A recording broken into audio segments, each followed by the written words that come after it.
Sé que no lo apreté. Ahí está. Bueno, como hablamos entonces, eh, las otras velocidades en relación a la velocidad de los líquidos, su característica es bastante diferente en el sentido de que no depende solo de un par de restitución y una cuestión, o sea, de una restitución y de una propiedad de inercia, sino que es mucho más complejo.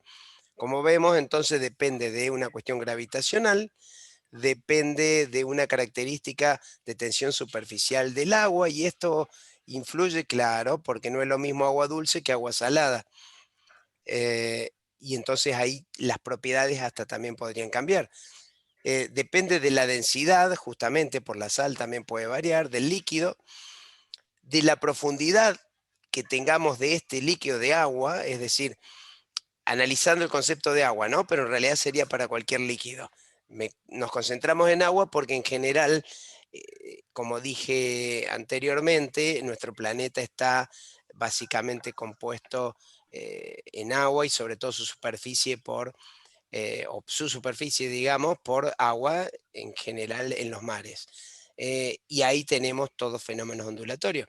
Entonces esa profundidad que tenga en las distintas partes va a producir distintas velocidades, así como la longitud de la onda que se genere y que se vaya propagando, y aparece un fenómeno de tangente hiperbólica en el cálculo que, bueno, que simplemente facilita o busca acomodar la función de velocidad, pero vemos que ahí dentro de la tangente tenemos h y tenemos lambda, o sea, profundidad y longitud de onda. Bueno, ¿y cómo disgregar eh, esta función que vemos? Que como ya les dije antes, en distintos textos podemos encontrarla un poco diferente, simplemente porque se destacan determinadas características o no, pero todas van a terminar con una conclusión similar. Bueno, entonces vemos que depende de las características del medio, tensión superficial, ¿sí? Densidad, altura o profundidad que tenga la columna de agua, una longitud de onda, o sea, en base a cómo se haya generado esa ola, me va a provocar una cierta velocidad, y tener en cuenta que el líquido, como una gran mayoría de medios, es un medio dispersivo. ¿Esto qué significa? Que no se comporta de manera homogénea en todo el espectro de longitudes de onda y que a su vez va a ir absorbiendo, ¿sí? O energéticamente va a ir disminuyendo porque lo va a ir absorbiendo justamente el mismo medio a esta onda que se va propagando. Bueno, un análisis que los textos realizan es en función de la profundidad en donde esta onda se está manifestando, ¿no? Entonces, lo primero que hace es una comparación entre eh, la profundidad del líquido y la longitud de onda de la ola que se maneja. Si algunos de ustedes fue al mar y, y se puso a ver las olas, ¿qué longitud de onda estiman que tendrían las olas del mar? Más o menos. En qué orden más o menos de magnitud andan, calculan ustedes?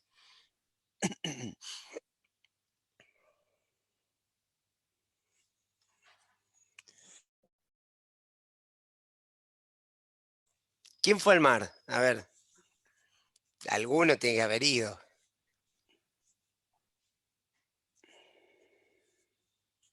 Yo fui, profe, pero no, no te sabría responder eso. Em, a ver, ¿vos has visto olas eh, sobre un barco o en la misma playa, cómo van viniendo las olas? Sí, sí, sí. Bueno, evidentemente cada ola que va llegando vendría a ser una nueva onda que obviamente se eh, choca contra la costa. Y analicé Claro. el periodo y digamos, ¿qué podríamos decir? Eh, 1 metro, 10 metros, 100 metros, 1 kilómetro. 10 kilómetros de longitud de onda entre una y otra ola. Y 10 metros, capaz. 10 metros. Es una medida factible, digamos.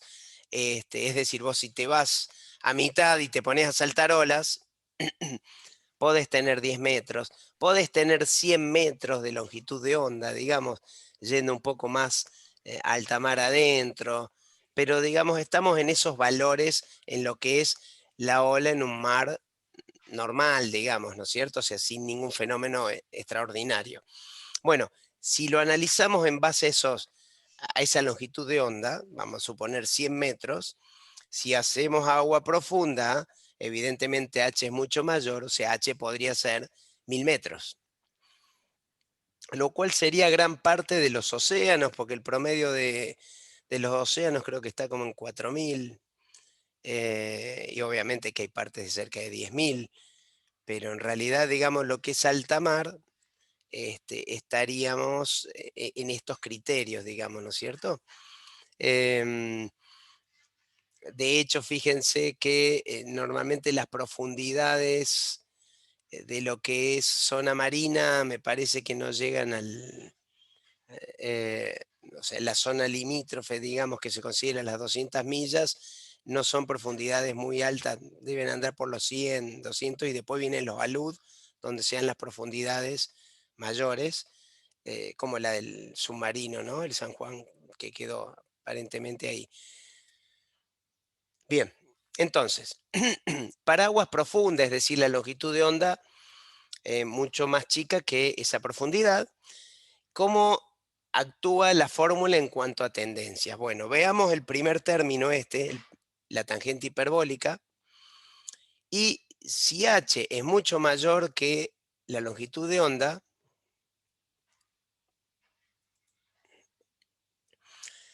la razón 2πh sobre lambda termina siendo mayor que 1, obviamente, y la tangente hiperbólica tiende a 1, se es igual a 1 prácticamente. Entonces, ese término, cuando la profundidad es muy grande, no influiría en la velocidad. Veamos el segundo término, que depende de la tensión superficial. Bueno, para una razón de tensión superficial de la que estamos anotando, que es la que normalmente tiene el agua de mar, ¿qué pasa con el término? Bueno, y en base a las densidades y demás, este término tendería a cero. ¿Por qué? Porque la tensión es muy baja, newton sobre metro, o sea, ya está en unidades internacionales, sistema internacional, y cuando metemos longitud de onda, que es en metros, y que obviamente tiene un valor de 10 o de 100, ¿sí?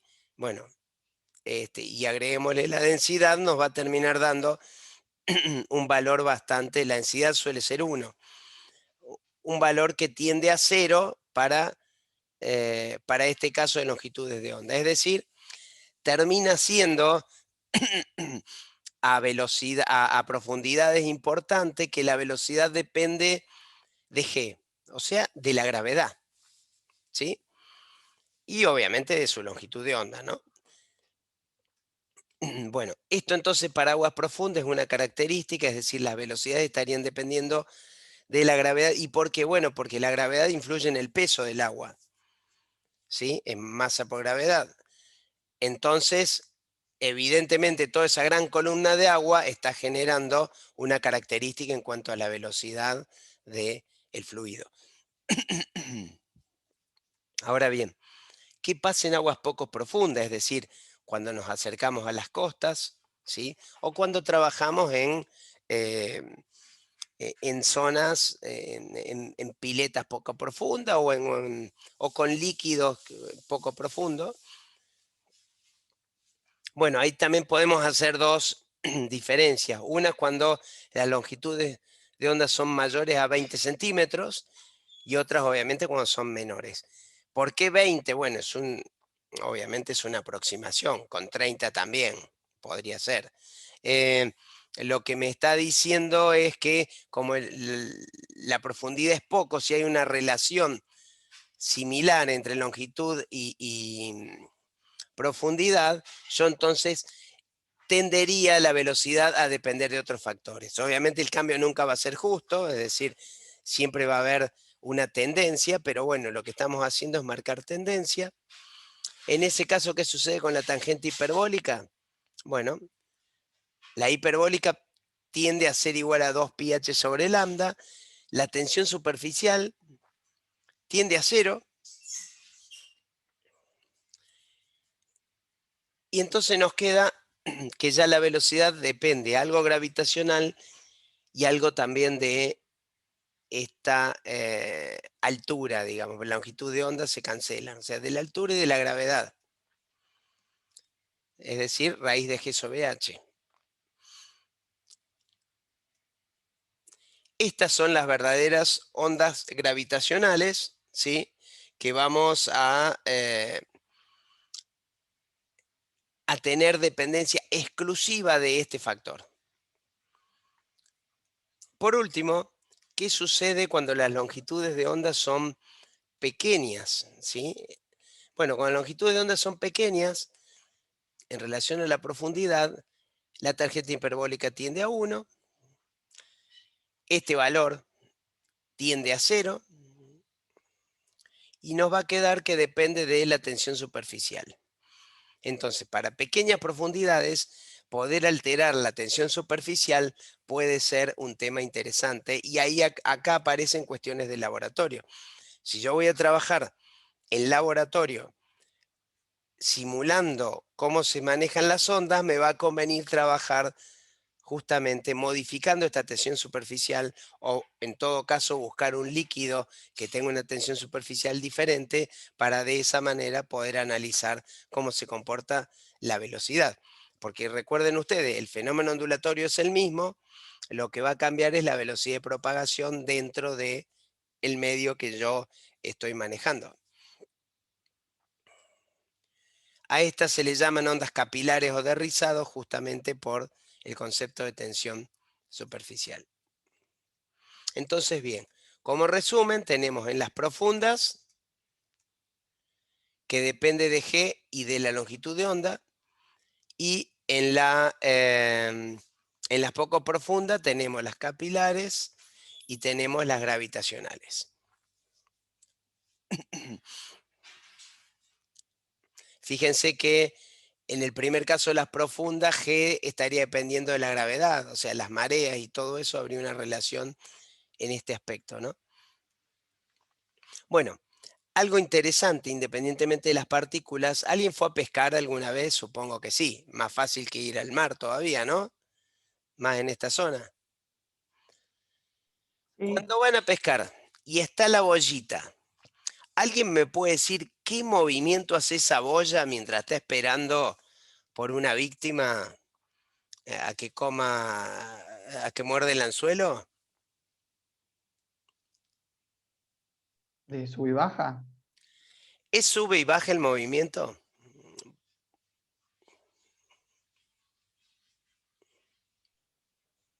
Sí, pero a la vez como que va, lo va trayendo para el sentido de la ola. Porque Por ahí vos viste que la boya, bueno, venimos mal. La boya, vamos a hacer una boya chiquita de mojarrera. Tiene inclusive un palito para que, ¿sí? Y bueno, y ahí va la tanza. Tiene un movimiento, es cierto, de subida y bajada que tiene que ver con olas que van pasando. Pero este palito, si yo la dejo suelta, obviamente, si yo lo tenso a la tanza, no. Si lo dejo suelto, ¿qué movimiento hace este palito acá arriba? ¿Se pusieron a observarlo? así se va moviendo, o sea, no queda fijo. Tiene como un movimiento de precesión, ¿sí? Tiene un movimiento ahí, oscilación para allá, para acá, ¿eh? O sea, Claro, sí. claro, o sea, no es que sube y baja perfecta la boya, sino que hay un movimiento ahí que uno no alcanza a entender, independientemente de si hay o no traslación, que eso obviamente depende del caudal. pero suponiendo que no hay traslación, hay todo un movimiento de cabeceo de esa boya. Y bueno, y tiene que ver con el movimiento de las partículas en este caso.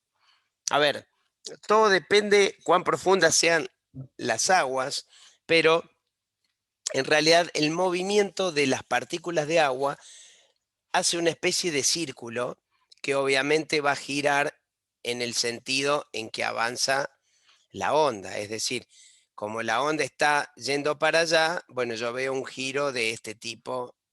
Ahí está la flechita para allá. En la partícula. Es decir, que la bollita va a estar haciendo un movimiento de que va subiendo y bajando, pero a su vez va girando.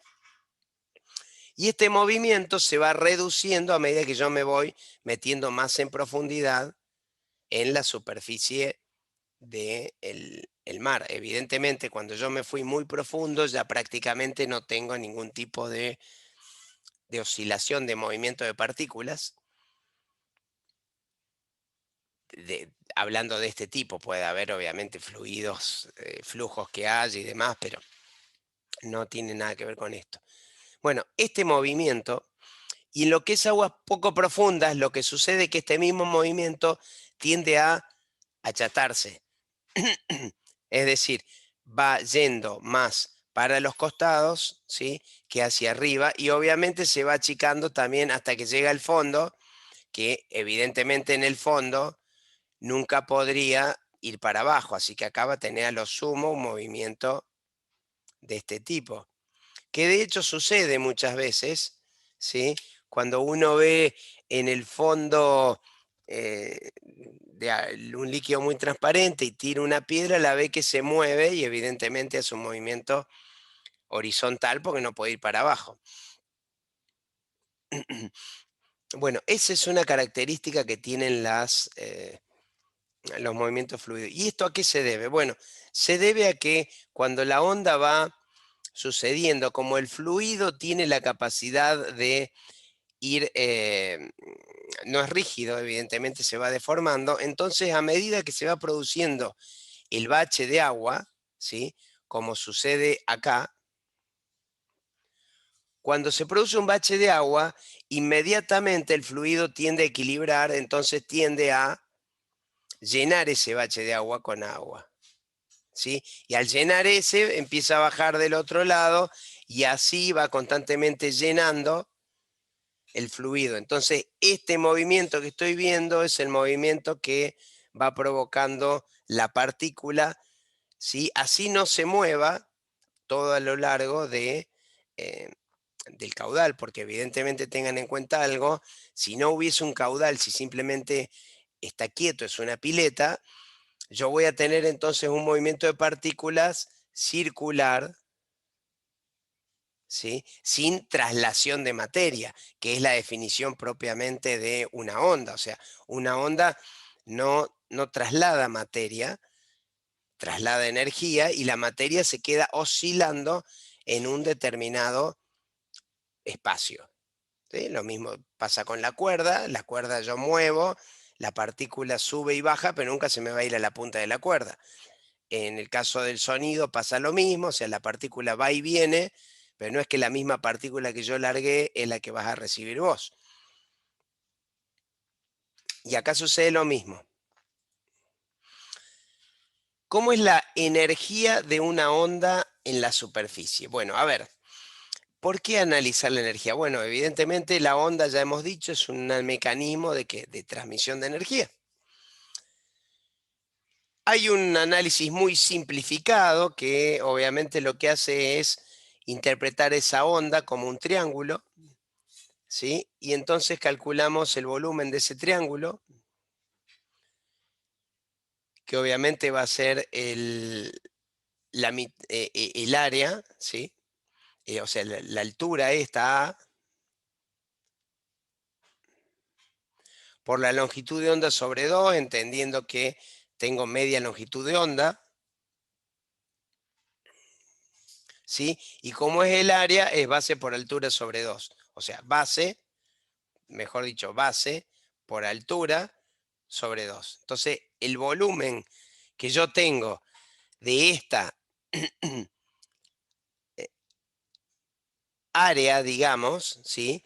Yendo todo a lo largo, como que la ola fuese un frente de onda, ¿sí? Es decir, yo estaría tomando esta área, ¿no? Es decir, como que allá tengo la misma ola, todo un frente de onda. Esta área multiplicada por lambda sobre 2 me terminaría dando un volumen. Bueno, ¿qué hago con este volumen? Bueno, evidentemente yo voy a querer saber, o sea, la energía potencial va a ser masa por gravedad por esta área. La masa entonces la calculamos en función de la densidad que tenga el agua. Y el valor de A, que es esta área, ¿sí? Que es un desplazamiento que va a provocar la ola. O sea, tengan en cuenta que esta onda, este sería el cero de la onda. O sea que esa es la amplitud máxima, digamos. Y ya hemos visto que la energía potencial se va intercambiando con la cinética en un proceso de este tipo. Es decir, yo generaba una potencial con la cuerda cuando subía, cuando estaba en el máximo, y después se transformaba en energía cinética esa partícula cuando pasaba por el medio máxima velocidad y nuevamente transformada como un movimiento armónico, ¿no? De esta manera, si yo opero algebraicamente con ambas, obtengo el valor de la energía que depende de esta altura de cresta y de la longitud de onda. Bueno, a ver, ¿qué tan importante es este tema de la energía, de la altura de cresta y de la longitud de onda? Acá les doy algunos datos de lo que sucede con un tsunami. Ustedes saben, un tsunami es un fenómeno que se da en la naturaleza cuando en el mar aparece un terremoto y ese terremoto entonces en el mar genera un movimiento sobre el agua y ese movimiento es el que provoca que la onda se vaya moviendo en, en todo el recorrido del, eh, todo el recorrido de donde hay agua, digamos. Básicamente, ¿qué es lo que sucede? Bueno, sucede que, como cualquier terremoto, tengo un impacto entre dos placas, ya sea un deslizamiento o lo que sea. Generalmente, en la zona donde son más potentes, yo suelo tener dos placas, donde una placa desliza sobre la otra. Cuando esto se da un levantamiento de una de las placas hacia arriba en unos cuantos metros, ¿sí? ¿Y eso qué pasa? Bueno, evidentemente, como las áreas estas son tan grandes y generalmente en el caso del tsunami se dan en profundidades importantes, fíjense que el océano Índico es el Pacífico o el Índico, cualquiera de los dos, que son los más profundos, son los que tienen los tsunamis más fuertes.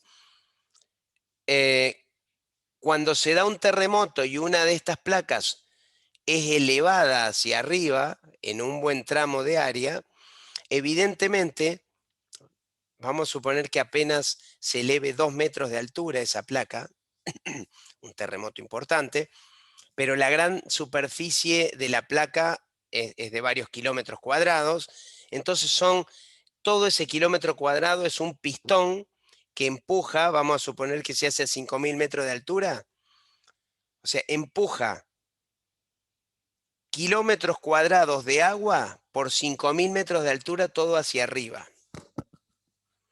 Alcanzan a tomar la magnitud de trabajo que se requiere para poder elevar 5.000 metros de altura de agua, ¿sí? En una superficie grande, vamos a decirlo poquito, como la ciudad.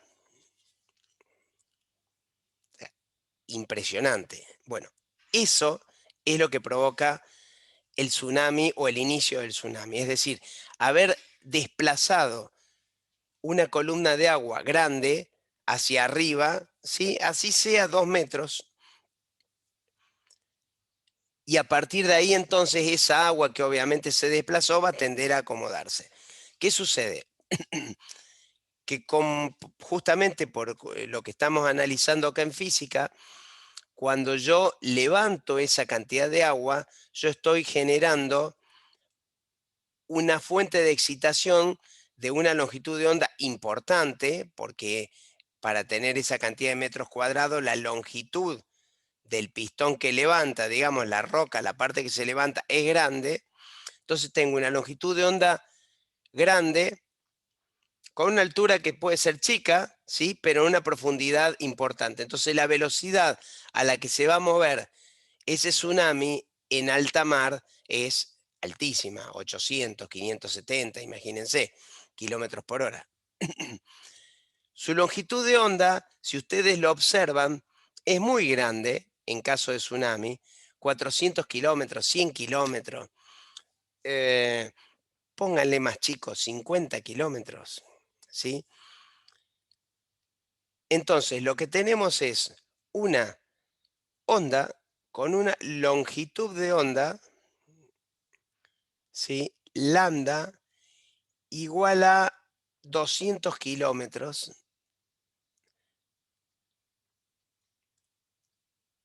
Uy, no sé qué aprieto, tiene una función el lápiz que... Ahí está. El tsunami me agarró y me...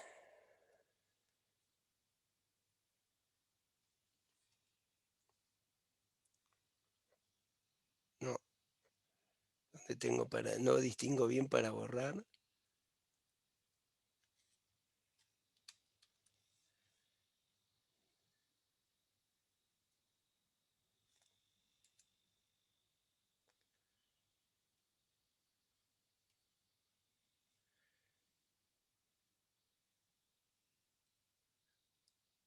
¿Por qué siempre me pasa que nunca encuentro? Ahí está. En realidad no quería borrar, quería ir para atrás, pero bueno. Bien, volvamos.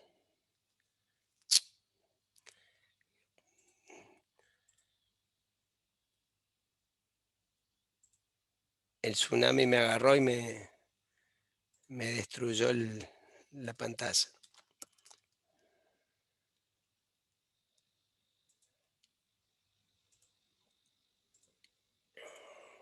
Bueno,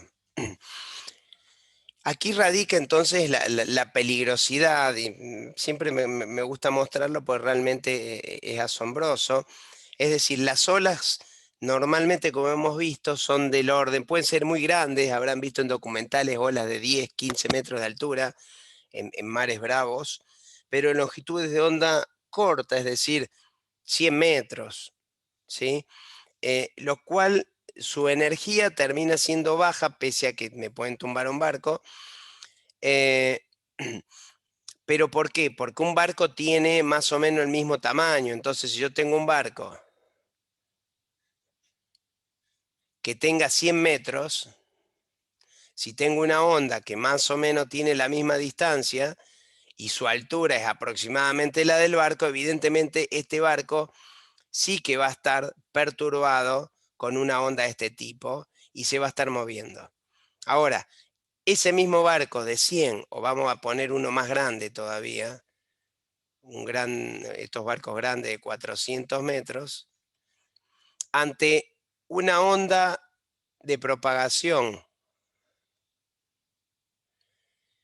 de 100 kilómetros y de 2 metros de amplitud, vamos a ponerle de 10 metros, ni lo va a sentir. Es decir, ¿qué quiero decir con esto? Que cuando yo estoy en presencia de un tsunami en alta mar, realmente ni siquiera me voy a dar cuenta que eso sucede, porque la longitud de onda es tan grande que la variación en el barco va a ser prácticamente imperceptible. Es decir, no va a tener efecto sobre el barco cuando está en alta mar. El problema se da cuando llega a la costa. ¿Por qué? Porque el problema de de las olas, y aquellos que fueron al mar habrán visto que cuando uno mira adentro en alta mar, las olas son hermosas porque todas representan esta formita así. Y son maravillosas. Sin embargo, cuando las vemos en la costa, nosotros vemos que las olas como que rompen y marcan, de hecho son las que nos tumban, ¿no? O las que usan los surf, ¿sí? El surf se para acá y empieza a disfrutar de la ola que va avanzando hacia la playa. Bueno, este rompimiento, ¿a qué se debe? Se debe justamente a que a medida que va bajando la profundidad del lecho marino, yo tengo el agua acá y tengo la costa, a medida que va bajando la profundidad, evidentemente, fíjense ustedes que la velocidad también se va reduciendo. Entonces, ¿qué es lo que sucede? Bueno, que de golpe yo tengo que ir frenando esa gran energía que trae la ola, sea la del tsunami o sea común, y al frenar, ¿sí? No toda el agua va a circular a la misma velocidad. ¿Por qué razón? Bueno, por un lado, por rozamiento, las partículas que estén más cerca del fondo van a frenar más que las que estén más arriba. Y de la misma manera que antes, si yo tengo un cuerpo que va hacia allá y esta velocidad es, es menor que este cuerpo va a tender a tumbar. Y es lo que hace la ola. O sea, esta ola, como la parte superior es mayor que la parte inferior, entonces tiende a tumbar. Y esa rompiente que tiene el agua al llegar a la costa es justamente esa diferencia de velocidad que hay entre la zona del suelo y la zona superior de agua. A eso hay que agregarle que normalmente, si son las olas comunes que vemos, el agua que llega acá comienza a retroceder y siempre lo hace por abajo, entonces aún más tengo agua que va hacia aquel lado y aún más se me reduce la velocidad inferior, o sea que rompe aún más rápido todavía. Bueno, este fenómeno es el que explica entonces la formación de los rompientes de olas en las costas. O sea, yo no voy a tener rompientes de olas, salvo que tenga algún viento que me ayude a romper, pero normalmente es muy poco la rompiente de ola que tengo en alta mar, porque no tengo una diferencia de velocidad que termine rompiendo esta ondulación que va teniendo la onda. Sí es importante entonces considerar que la energía, como influye la longitud de onda, y el tsunami tiene una longitud de onda terriblemente grande, ¿sí? Y de esta área depende de la altura, que es importante, ¿sí? Pero a su vez depende de toda el área que venga, porque recuerden ustedes que yo cuando les hice la altura les dije, esta área, ¿sí? Es toda una superficie que viene deslizándose. Entonces, tengo mucho volumen. A eso agréguenle fenómenos ondulatorios que muchas veces cuando llegan a la costa, lo vamos a ver más adelante, se provocan distintas propiedades que vamos a ver que hacen que se concentren más o menos los fenómenos ondulatorios. Así como una lupa concentra la luz, ¿sí? Que es una onda, bueno, evidentemente podemos tener lupas en la misma distribución geográfica que hace que se concentren los efectos y pasa lo que sucede cuando hay un tsunami, que hay zonas que son muy golpeadas y otras zonas que a lo mejor estando más cerca no son tan golpeadas. Preguntas.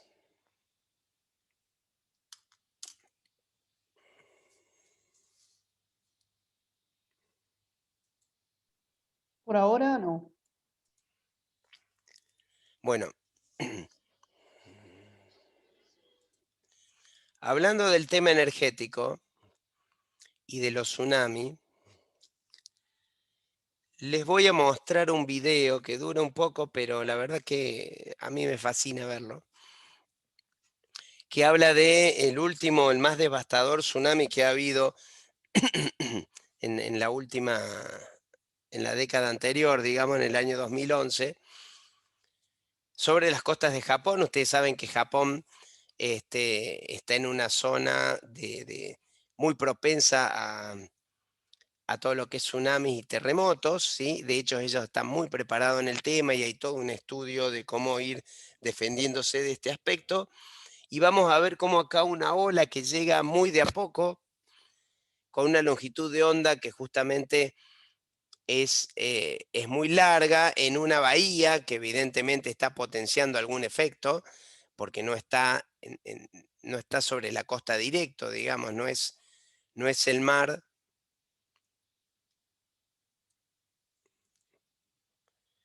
No es que el mar está derecho y vienen las olas directo, evidentemente es una bahía, o sea, un ingreso porque es un puerto, entonces acá está potenciando algún fenómeno, esos frentes de onda que entran, y veremos qué es lo que sucede con la energía que pasa. Justamente el efecto destructor del tsunami es porque la cantidad de agua acumulada, energía potencial, comienza a entregarse en energía cinética y en mover toda esa masa que cuando llega a las costas baja su velocidad a expensas, ¿sí?, de incrementar su potencialidad, su energía potencial.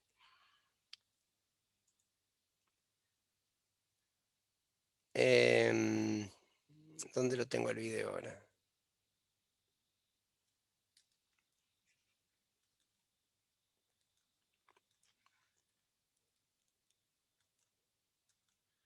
Otra vez me está engañando esto. Bueno, lo vamos a hacer con pantalla.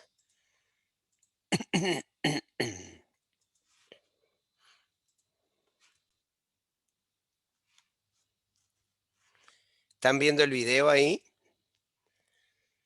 Sí, sí, profe. Sí. Bueno, Sí. bueno, como verán, este es un pueblo.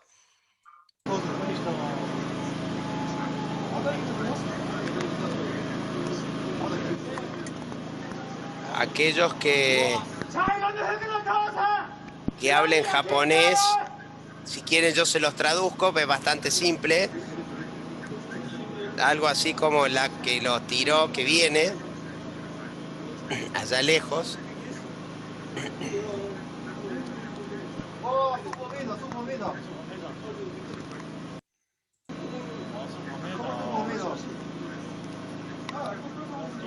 Bueno, yo les pediría que se fijen. Lo que tenemos ahí al frente son unas defensas que tienen en general ellos contra el mar, digamos, que por lo que se ve tienen fácil 4 metros, pero tienen la altura de los vehículos. Y tenemos allá un puerto a la izquierda.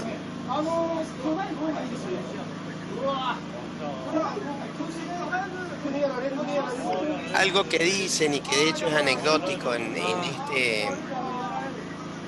Lo voy a ir bajando un poquito. Es anecdótico en este tsunami, o en no sé en cuál, es que suele normalmente, como es una onda, entonces viene una zona de pico y una zona de bajas, suele llegar primero la zona de bajas y eso produce un retiro de la superficie del agua, unos 10 kilómetros adentro, por ejemplo, ¿sí?, debido a su baja longitud de onda. Cuando eso sucede es el momento de huir, porque después se viene la zona alta de la onda y es donde se produce la inundación.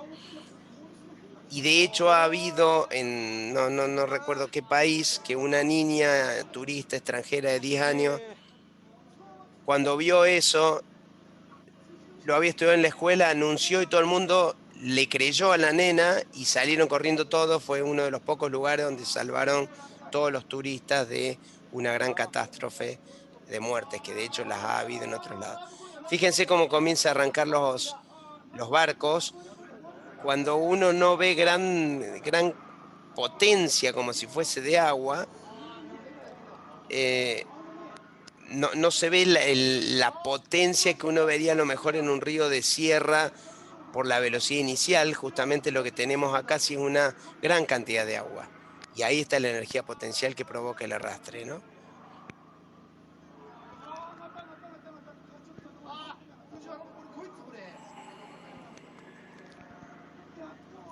Se los voy a ir adelantando un poco.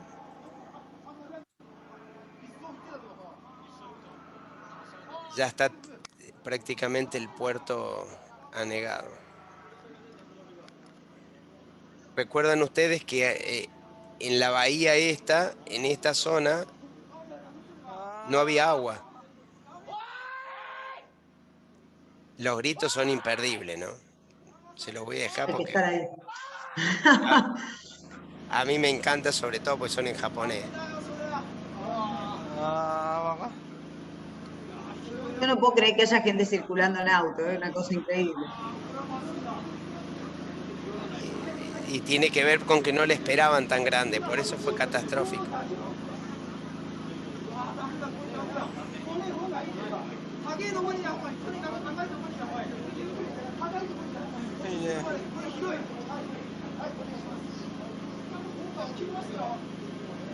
Y tiene que ver con que se sentían seguros, obviamente. Claro.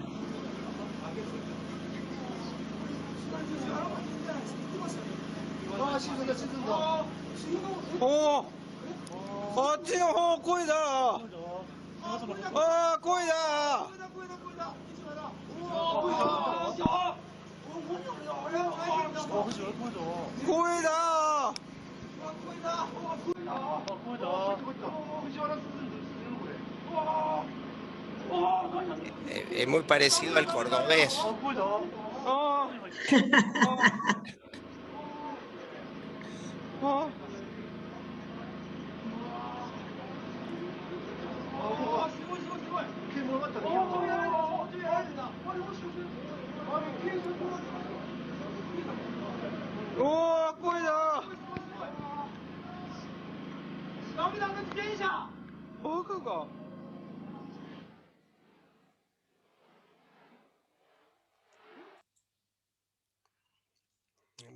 Bueno, ahí comienzan a llevarse los otros quemé la... La parte más. Bueno, y ahí verán, ya está 4 metros arriba, ya no queda nada el puerto no queda nada y comienza el Me desborde color del agua. oscuro del Sí, agua. sí, porque está llevando todo, obviamente.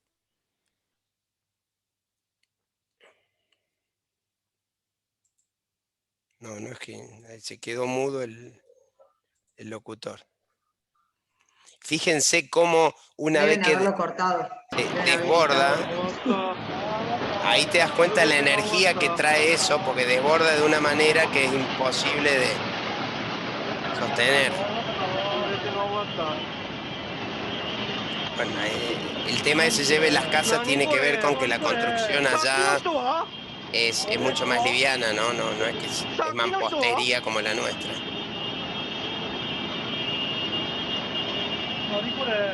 Pero los autitos son iguales, así que... Sí, parecen de cartón, como se lo digo.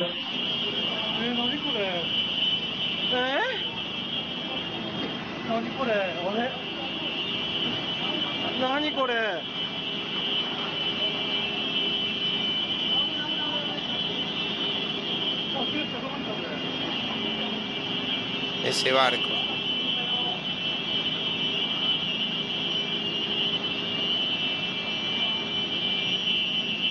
De hecho, no lo esperaban, si no los barcos hubiesen salido a alta mar para evitar el daño. Claro.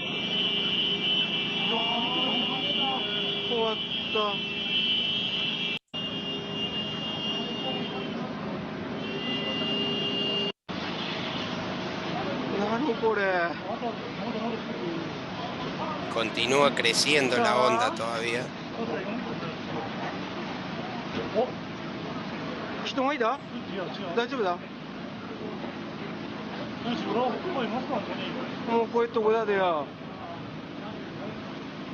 Y es simplemente agua de mar que creció, que después obviamente va a comenzar a retirarse.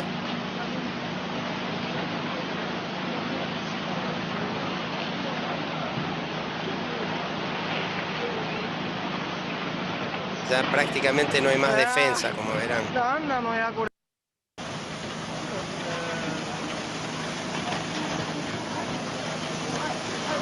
2回までアウトか。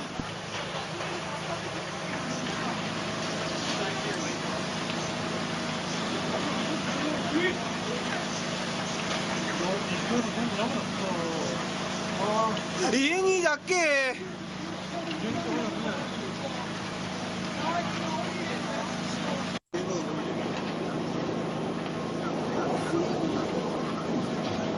あ、ガスが。ガスボンベの。ラーメン屋立ち寄ったのか、ラーメン屋。気がつかなきゃいいけど。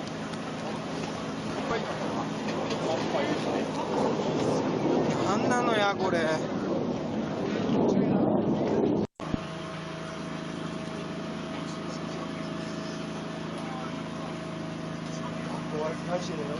Y ahí ya termina Ahí ya empezó. y ya comienza el decrecimiento. Es decir,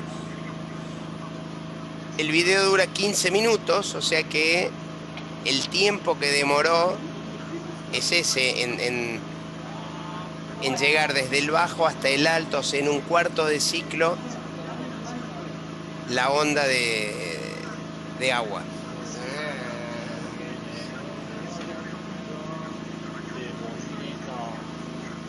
Y ahora ya empieza a bajar.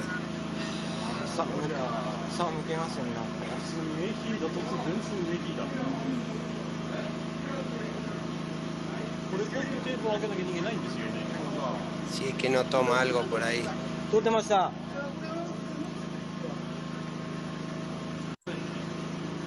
¿Ven que ya empieza a bajar en todos lados? もう何もわかんねえ。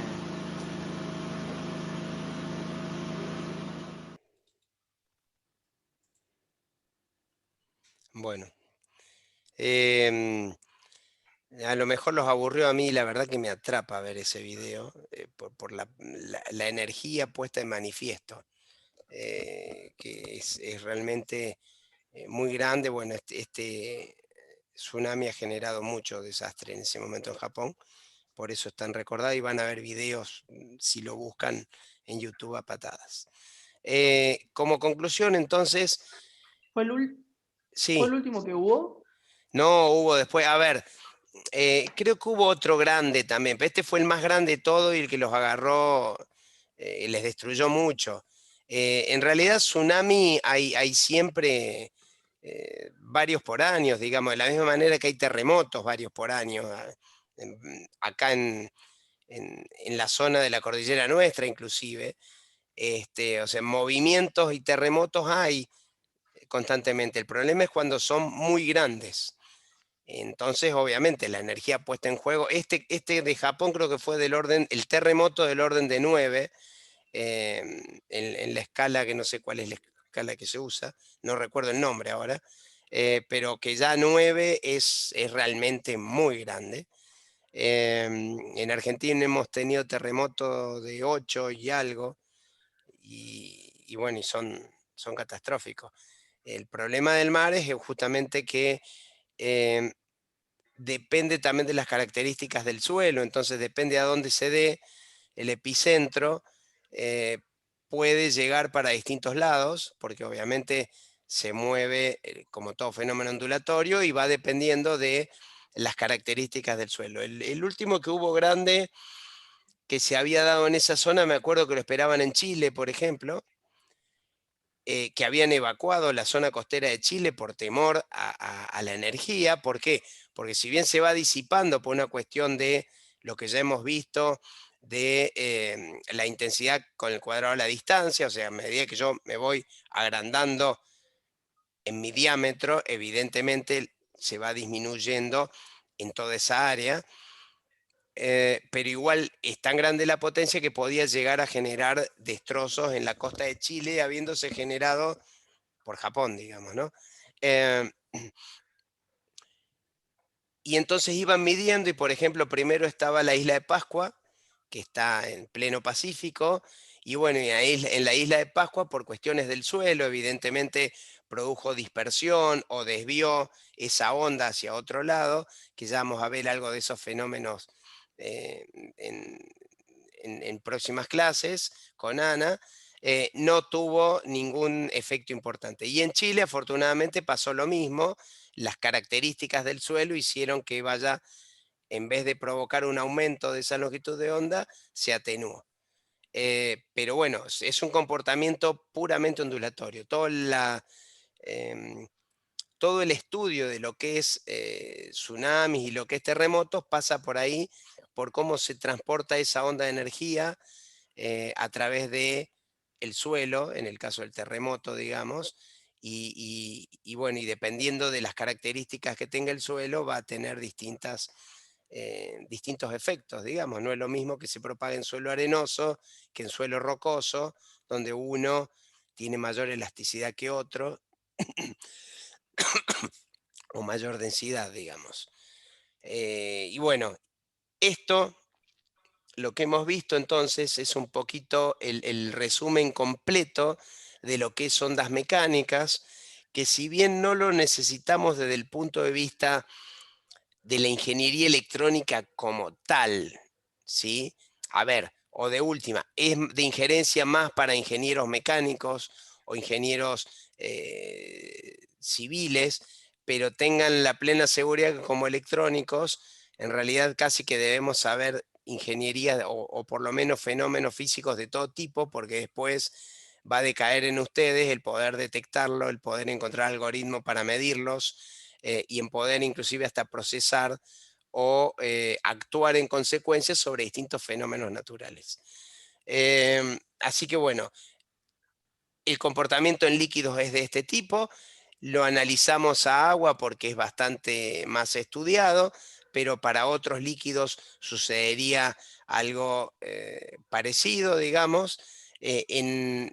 En audio, entonces, en gases ya lo hemos visto a través de audio, que es otra forma bastante fácil de interpretar porque la escuchamos, y en sólidos la hemos visto en los efectos a través de los prácticos que hizo Ana.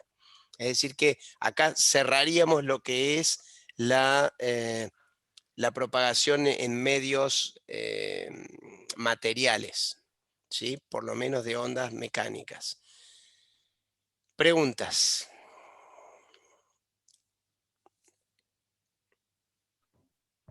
Sí, profe, a mí no me quedó del todo claro el cuadro ese que mostró del tsunami, de la velocidad en función de la profundidad. O sea, si estás en alta mar, la velocidad era algo así de 800 kilómetros por hora o algo así. O sea, si una onda con esa velocidad le pega a un barco, no le hace nada. Ahí te la muestro de nuevo. Esta acá. A ver, lo que pasa que fíjate la longitud de onda que tiene esa onda a 800 kilómetros por hora. Tiene 400 kilómetros de longitud, ponele. Entonces, imagínate dibujar esta onda, pues hay que dibujar una sola onda, una sola longitud de onda, que este largo tenga 400 kilómetros. ¿Me explico? Bueno, 400 kilómetros de largo, vamos a ser exagerados, le vamos a poner 10 metros de altura. Si yo tengo que dibujar un barco en la zona que vos quieras, el barco tiene, no digo ni siquiera, así tuviese 4 kilómetros, que sea una isla flotante, ¿sí? Es 400 veces más chico que esto. O sea que si esto mide, por lo que estoy viendo en la pantalla mía, ponele que tenga 6 centímetros, o sea, tendría que hacerlo de 0,6 milímetros. Y estamos hablando de una isla, o sea, un puntito sería el barco. Entonces, imagínate vos, por más rápido que se mueva, recorrer a 800 kilómetros por hora, recorrer 400 kilómetros por hora este pico, le pone media hora. O sea que entre que sube y baja el barco pasó media hora. Entonces nunca se daría cuenta que en media hora ese barco gigante, estamos hablando de un barco bien grande, ¿no? En media hora ese barco ascendió o descendió 10 metros de altura. ¿Sí? Les Claro, diría, porque- sí, decime. no, sí, ahí está. Bueno, Claro, o sea, es mucho más brusco cuando entra al canal de Panamá, por ejemplo, que los descienden mucho más rápido. O sea, ni siquiera ni siquiera se da cuenta la persona que esté arriba que está variando eso, porque es tan lenta la variación que no tiene, no tiene forma de apreciarlo. Pero es por la gran longitud de onda que tiene esa onda. claro, sí, no, gracias, ahí entendí. Por eso aclaré, son las ondas de terremotos, de tsunami. La onda común, que generalmente en alta mar no generalmente, la produce el viento, es decir, ¿cómo se produce la ola común? El viento sopla sobre la superficie y va amontonando agua. Entonces, cuando yo amontono agua, evidentemente el agua no queda amontonada, empieza a salir para otro lado. Entonces comienzo a elevar agua, empujo agua, como cuando yo empujo agua y empiezo a generar las olas. Esas sí son olas de longitud de onda corta. Son olas ahí, por eso digo, de 10 metros, de 3 metros, de 100 metros. Y sí, evidentemente, si la empujo muy fuerte a esa ola, hago que se levante mucho. Entonces tengo un mar embravecido donde sí los barcos tienen, pero ¿por qué? Porque el tamaño de la ola es parecido al del barco. Entonces, si me agarra arriba, después bajo 10 metros y después subo 10 metros con mi barco completo. Y esa es la que provoca el fenómeno, pero energéticamente la otra tiene mucho más cantidad de energía. Pasa que no la aprovecho en alta mar. Recién esa energía la pone en juego cuando llega a la costa, cuando yo la quiero frenar. O sea, porque esa agua, esa ola, se viene desplazando. Altísima velocidad, o sea, con alta energía cinética. Y en la costa yo la freno, porque la naturaleza, o sea, está la tierra, la va a frenar. Bueno, es física. Si yo traigo mucha energía cinética, cuando la quiero frenar, esa energía cinética se transforma en potencial. ¿Sí? Si yo mi puño lo llevo bien fuerte contra tu cara, cuando frene contra tu cara, vas a recibir toda mi energía cinética y se te va a transformar en potencial. Te quedó la cara así. ¿Está? Es eso, transformación de cinética a potencial. Acá pasa lo mismo. La cinética con que viene el agua llega a la costa y se tiene que transformar en potencial y genera todo el caos que genera. ¿Otra consulta?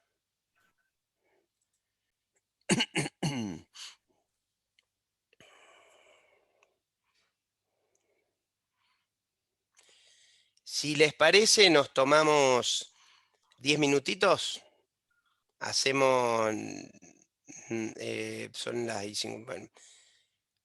21:10 y pasamos a ver otro tema, ondas electromagnéticas, ya un poquito más en lo que nos interesa. Perfecto. Bueno, nos vemos Bueno. 21:10. Bueno.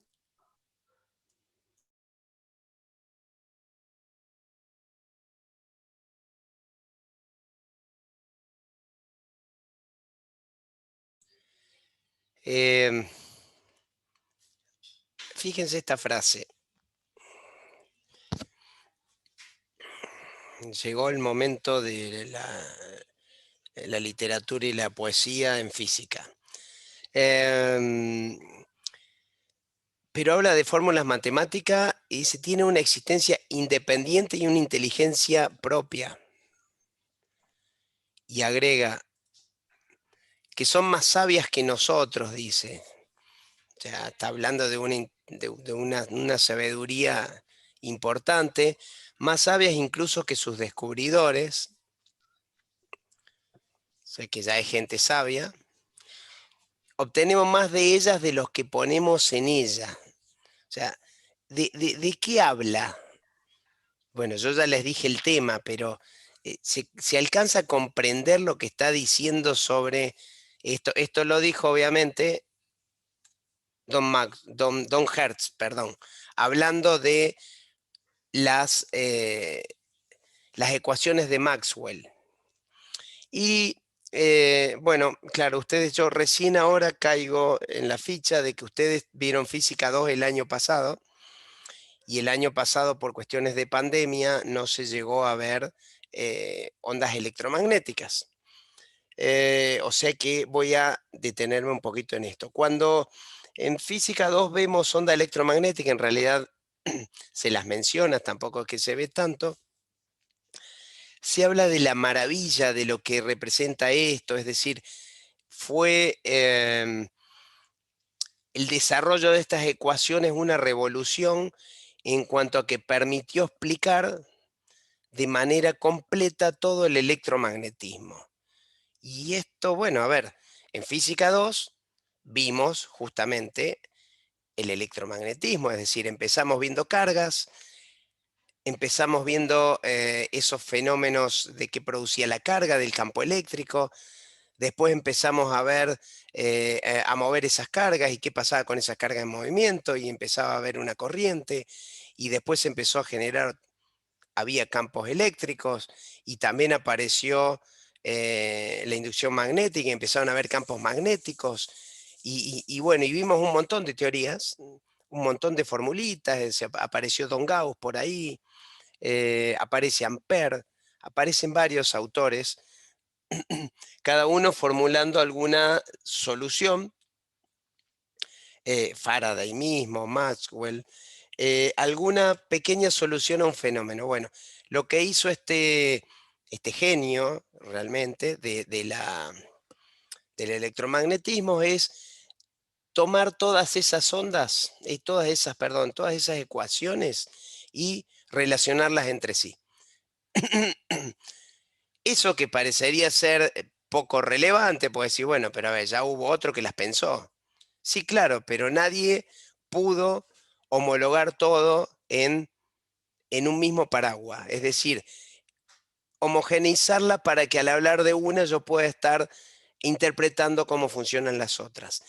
Esa brillantez es la que logró justamente entonces Maxwell.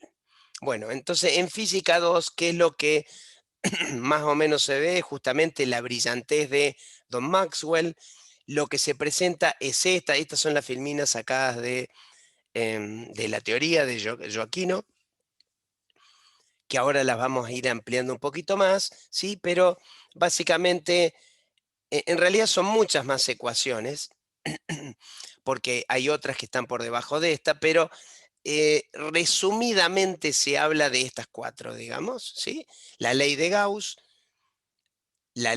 para campo magnético, Faraday, y la de Ampère con el agregado de Maxwell, ¿sí? Que en algún lado tenía que poner su firma, por lo menos en algo original.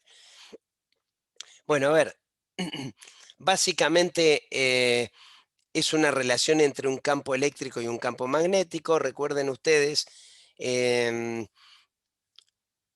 tanto uno como otro eran magnitudes vectoriales, ¿sí? Los campos eléctricos los generaban cargas eléctricas, y los campos magnéticos se daban justamente a través de esa variación de campo eléctrico que me autoinducía un campo magnético. Y ahí van apareciendo las leyes. Este cuadro graficaba en donde o sea, cómo había variaciones. Evidentemente, lo que me está mostrando ahí es que el campo eléctrico varía solamente moviéndose a través del eje X, es decir, ni en Z ni en Y su derivada termina siendo 0. Fíjense acá donde yo tengo que, o sea, el E sub I va a estar sobre, o el campo eléctrico va a estar sobre el eje Y, es decir, moviéndose siempre sobre este eje y desplazándose en el eje Z, y el campo magnético sobre un eje Z, ¿sí? Desplazándose también, ¿sí? a lo largo del eje X. Bueno, de eso hablaba este resumen de pequeñas cuestiones. Ambos campos eran E y B constantes y perpendiculares entre sí. Eso era una definición que ya surgió de ondas electromagnéticas. Y ambos obviamente varían en función del tiempo, es decir, que son ondas. Entonces, él estaba representando que en otro espacio distinto, otra foto, la amplitud de los campos eléctrico y magnético va a ser distinta, ¿sí? Y así se va a ir achicando y después agrandándose de nuevo. Como si fuese una onda, pero simultáneamente en dos ejes. Bueno, a ver, vamos a darle un poquito más a este tema. Dentro de lo que vieron ustedes, vieron esta ecuación. ¿Alguien recuerda qué ecuación es esta? Fíjense, campo eléctrico en un área, un integral de superficie que es igual a una carga encerrada sobre epsilon 0. ¿Recuerdan esta ecuación?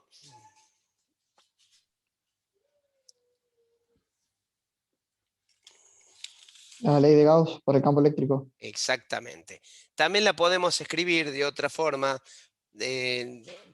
No sé si ustedes ya vieron divergente y rotor en análisis matemático, pero esto sería un divergente del campo eléctrico, ¿sí? Justamente por la geometría que está tomando. O sea, ustedes vieron que las cargas tenían campo eléctrico de manera radial, digamos, a la carga.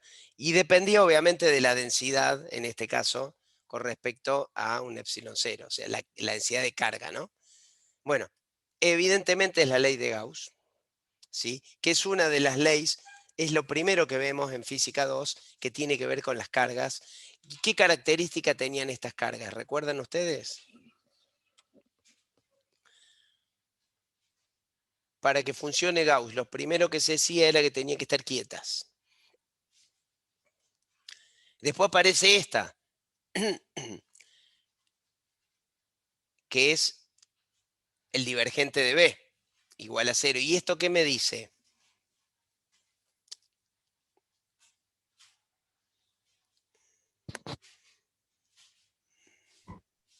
Que si hacemos el flujo del campo magnético de 0, porque no hay monopolos magnéticos. Exactamente. Esto habla del monopolo magnético, ley de Gauss de B, por analogía a la otra, y hasta el momento de lo que se conoce en física, no podemos tener, así como había una carga que es solo positiva o negativa, un monopolo que sea, o sea, un polo magnético que sea solo positivo.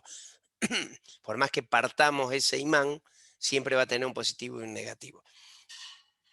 Y después aparecieron, a medida que avanzamos en física, otra ley que ya tiene un integral de línea del campo eléctrico, y fíjense que ya tenía una equivalencia un poco distinta. ¿Y esta la recuerdan cuál es? La ley de Faraday, ¿no es? Claro. ¿Y qué me decía Faraday? ¿Qué quiere decir con esto?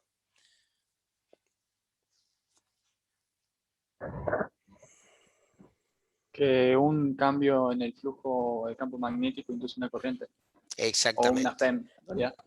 Claro, sí, sí. Y la FEM, bueno, si el circuito estaba cerrado, me generaba la corriente. Es decir, y obviamente esa FEM termina siendo un campo eléctrico. Es decir, que a través de esa variación, obviamente, estaba ese signo negativo que tanto nos complica en la física 2, pero bueno, eso ya es un rotor por la característica del campo magnético, por eso un producto vectorial, y es la ley de Faraday. Y después hay otra más también que vimos nosotros, que es esta, que tiene un pequeño agregado, porque ahí tiene un I sub C, que me parece que como la veía con un J, pero bueno, es lo mismo. Más o menos la forma esta. ¿Qué ley es? ¿Se acuerdan de esta? En realidad acá hay dos. Sí. La ley de Ampère, creo que es. Claro. En realidad la ley de Ampère es esta parte. Y si ustedes recuerdan, no sé si alcanzamos a verlo en física 2, obviamente tenía que haber una circulación de corriente para que se me genere ese campo magnético, ¿no es cierto? Ahora, ¿qué sucedía en Lo el mismo caso? con capacitores. Claro, De Ley de Ampere-Maxwell. claro. Entonces, para el capacitor, Don Maxwell dijo, bueno, le metemos esto y solucionamos el tema del capacitor, que no había realmente la corriente como tal, pero sí estaba ese tema. Bueno, y así entonces salió la ley de Ampere-Maxwell. Profe, una consulta. Sí, Usted cuando señaló al el primer revés. término para capacitar, Sí, claro, sí, sí. quedé Después que lo pensando, dije me di cuenta. está. Sí, la señalé al revés. Eh, bien, entonces, con estas leyes, con estas 4 leyes, ¿sí? Don Maxwell plantea todo el conocimiento, o sea, todo físico 2. Entonces, ustedes dirán, y bueno, ¿y por qué no aprendimos estas 4 leyes? Y listo, bueno, pues para aprenderla tuvimos que ver toda la otra teoría para poder entenderlas estas. Ahora que las entendemos, más o menos podemos englobarla. Entonces, en función de lo que se necesite físicamente analizar, iremos buscando distintas de estas leyes, pero sabemos que todas tienen una relación y Maxwell se encargó de relacionarlas. Bien, vamos a verlo de esta forma simplemente porque se escribe menos, ¿sí? Y nos vamos a concentrar en estas dos, porque en realidad esas dos en rojo las vemos al principio de año y las otras dos las vemos al final de año. ¿Y qué diferencia hay entre una y otra? ¿Ustedes recuerdan qué diferencia hay? Las primeras dos son para campos estacionarios o electrostáticos. Exacto. ¿Sí? Que normalmente Joaquino plantea, pero ¿y qué? ¿Y es diferente uno y otro? Bueno, de hecho, originalmente se pensaron que eran distintos. Originalmente, Maxwell fue justamente quien dijo, no, es lo mismo, simplemente que se manifiesta de otra manera cuando lo vemos, pero es el mismo campo eléctrico. ¿Sí? De hecho, la unidad hoy es la misma, en su momento ni siquiera eso fue igual. ¿Sí? Simplemente que bajo determinadas reglas se comporta de una o de otra manera. Entonces, exactamente esas dos, ¿sí? Es para campos tanto E como B, estáticos, e independientes entre sí, es decir, en la fórmula en ningún momento dice que E con B tienen relación. O sea, E genera un campo eléctrico, B genera un campo magnético, ¿sí? O B no puede tener un monopolo, pero no hay relación entre una y otra, digamos, no hay una dependencia. En cambio, en estas dos de Faraday y Ampere sí hay una dependencia. Podemos que B genera E y a su vez E se relaciona con B directamente. O sea, de hecho, fíjense, o sea, lo vemos cuando en el primer término tenemos E, en el segundo término tenemos B. Y cuando en el segundo término tenemos E, en el primer término tenemos B. ¿Puedo llegar a tener algún error en la escritura? Porque se me ocurrió corregirla, simplificarla hoy a esta, y por ahí ya veo que cuando escribí algo de la ley de Ampere o algo, le erré en alguna cosita. Pero bueno, después lo voy a pasar en limpio cualquier cosa.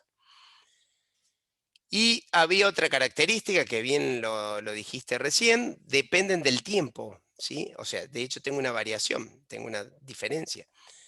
Y ahí ya cambia el concepto con respecto a lo otro.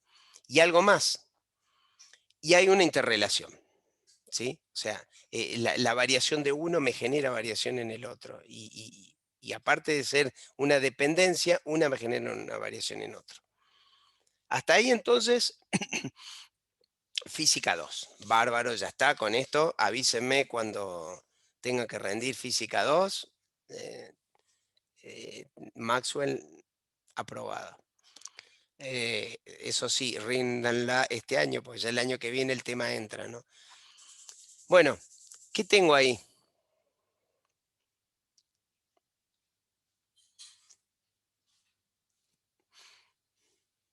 ¿Qué ¿El es? cosmos? Claro. ¿Qué hay en el cosmos? En su gran mayoría. Vacío. Claro, ahí me tiran materia oscura y me matan la disertación, porque en realidad hoy saben que hay toda una teoría de que en realidad el vacío no es vacío y hay materia que constantemente se forma y se destruye. Pero bueno, pero para lo que tenemos hoy hay vacío. Entonces vamos a analizar qué pasa con este fenómeno de las ecuaciones de Maxwell cuando hay vacío, en un entorno vacío, ¿sí? Bueno, veamos lo mismo. Denme un segundo.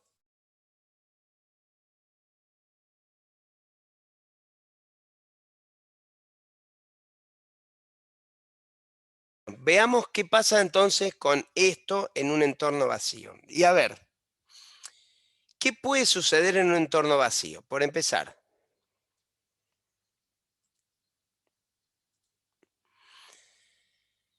¿hay cargas en el vacío?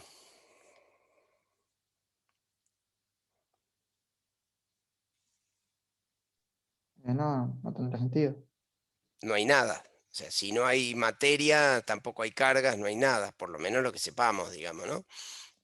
Bueno, si la densidad de cargas es cero, ¿cómo me queda la ley de Gauss?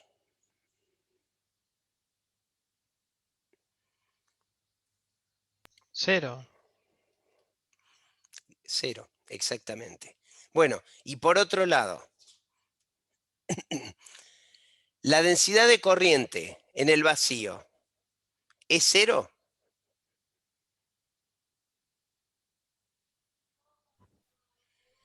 Sí.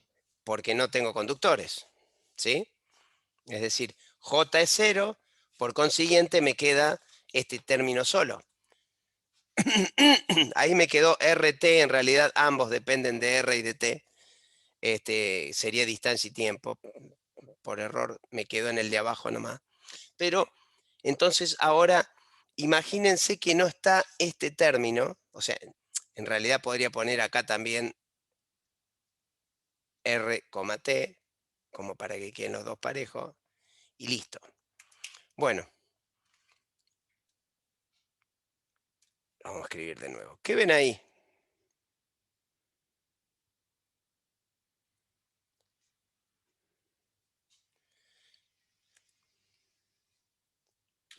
La Tierra. ¿Eh? Estaríamos sobre la Tierra. ¿Qué les parece que hay del otro lado de la foto?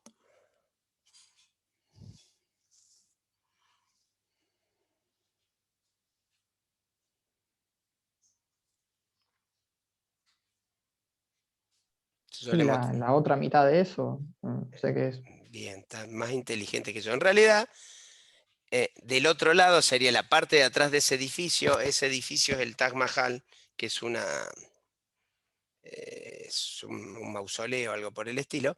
Nunca había visto la parte de atrás, es lo que ven ahí, esa imagen, pero es real. Lo que yo preguntaba justamente es la otra parte, ¿sí?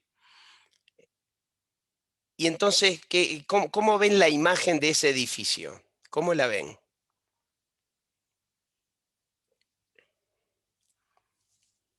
Entre una parte y la otra parte de la foto.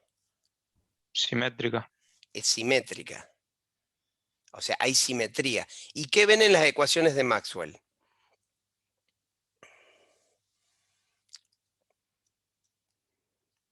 Veamos estas dos y veamos estas dos. ¿Cómo son? Ahora, en el vacío.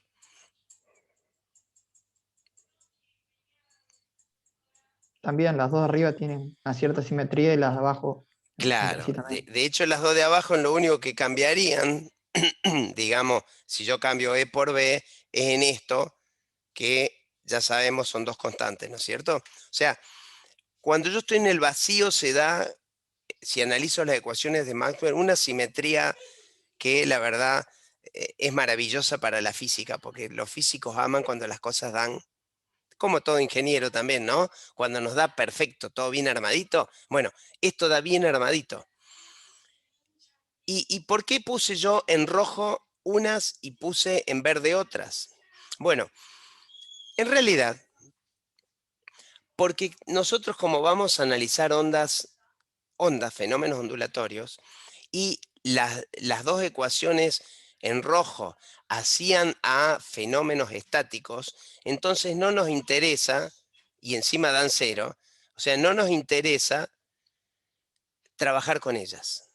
Entonces, tranquilamente podemos simplemente a ver, no es que Maxwell nos sirva en esas, sirven para otras cosas, pero para el análisis de onda electromagnética, nosotros nos interesa justamente las dos inferiores, que son las que están en verde, porque hacen a cuestiones dinámicas de la física, ¿no? Bien. Entonces, ¿cómo es una onda? Bueno, primero vamos a partir con un frente de onda plano. ¿Recuerdan ustedes qué es un frente de onda plano?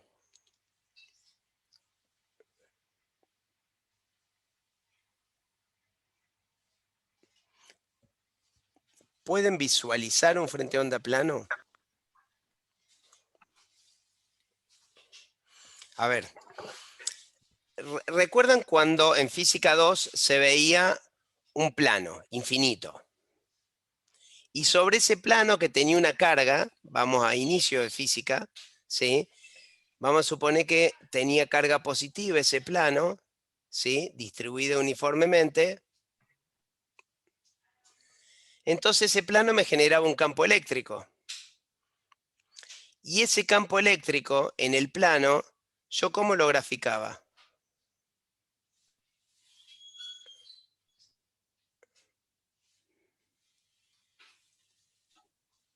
¿Perpendicular? Sí, o sea, con vectores, ¿sí? Y si yo analizaba, ¿sí? Evidentemente cada carga del plano, vamos a suponer que vamos a dibujar exactamente sobre las mismas, estaría todo distribuido, yo estaría dibujando un vectorcito E, en este caso, ¿no? ¿Qué tamaño tienen los vectores E estos que yo dibujo acá? Unos con otros. Independientemente de qué tan lejos o cerca me ponga del centro del plano. Si era un plano... Iguales. Claro. Es decir, que la amplitud de los vectores son iguales, ¿sí? En todo el frente. Entonces, esto es un frente plano. Si hablásemos de un frente de onda y en vez de campo eléctrico y hablásemos de ondas mecánicas, yo podría hablar, por ejemplo, de una onda de presión, ¿sí? O de una onda de desplazamiento, como el sonido. Entonces, cada punto de este se desplazaría la misma cantidad. Entonces, eso sería un frente de onda plano. Es decir, todo el frente se me desplazaría en la misma cantidad, en la misma amplitud. A diferencia de eso, podría ser un frente de onda esférico, que sería lo que sucede cuando una puntual emite, como caso de las ondas de agua que van generándose, nada más que en vez de hacerlo en 2 dimensiones como es el agua, lo haría de manera volumétrica, ¿sí? Como es cuando yo hablo y emito sonido para todos lados. Bueno, en realidad, las ondas electromagnéticas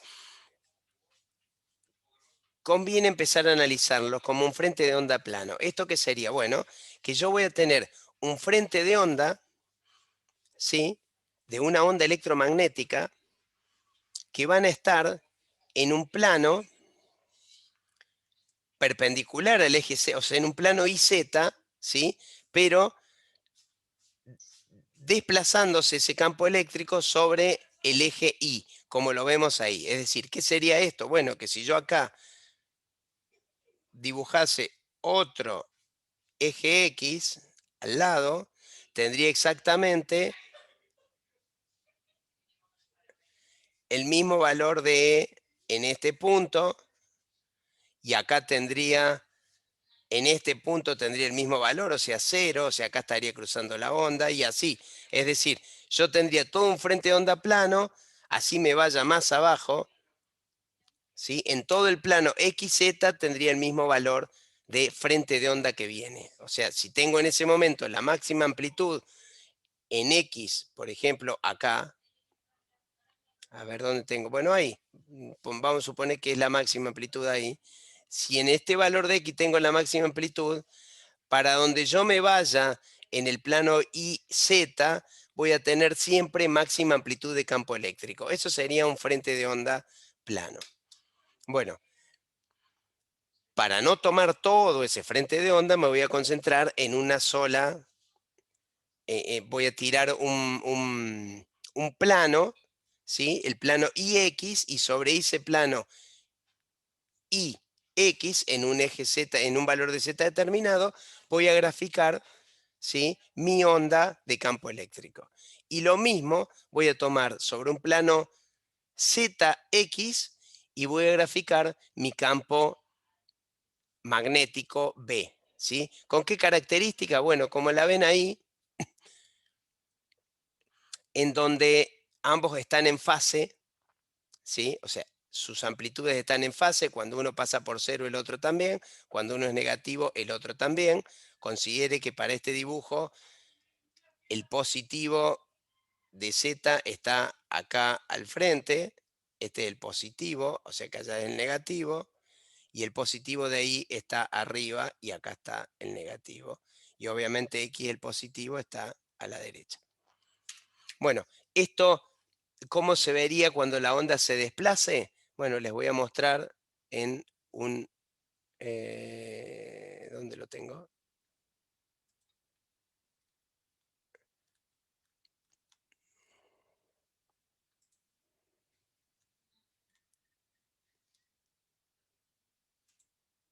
Perdí el campo eléctrico. Bueno, lo vamos a generar de nuevo porque no lo... Ahí está.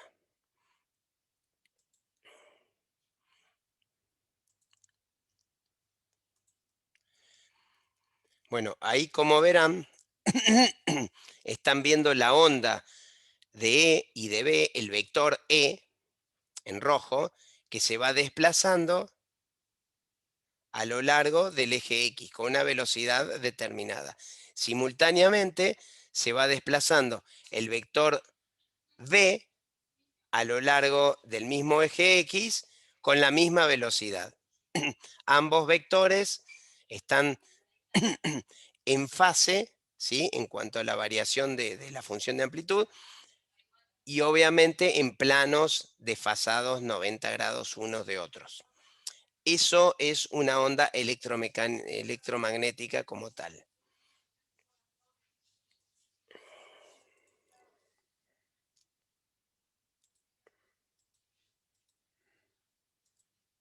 Bueno, entonces vemos que por la propia ley de Ampère, cuando analizamos la teoría de los campos eléctrico y magnético, como un campo eléctrico vimos que generaba el campo magnético, y este campo magnético genera el campo eléctrico, ¿sí?, por la relación que tenemos entre ambas leyes, según lo que definió Maxwell. No necesitamos, para el caso de una onda electromagnética, tener tener materia en el medio, sino que un campo me autogenera el otro campo y viceversa. De esa manera van autogenerándose y van subsistiendo en el espacio las dos ondas E y B simultáneamente, ¿sí?, moviéndose a una velocidad determinada. Es decir, los frentes de ondas serían estos, se van moviendo a una velocidad V. ¿Está? Independientemente de si hay o no materia o carga o corrientes dando vuelta. Sin eso, la propia generación de ese campo eléctrico me va a inducir un campo magnético, y la propia generación de este campo B me va a inducir un campo E que me va a ir autogenerando el otro.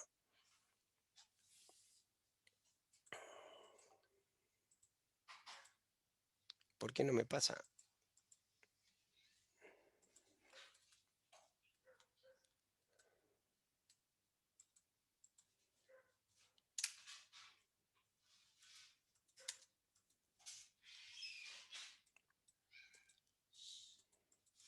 Bueno, hoy parece que es el día de la de los problemas porque se me bloqueó el PowerPoint.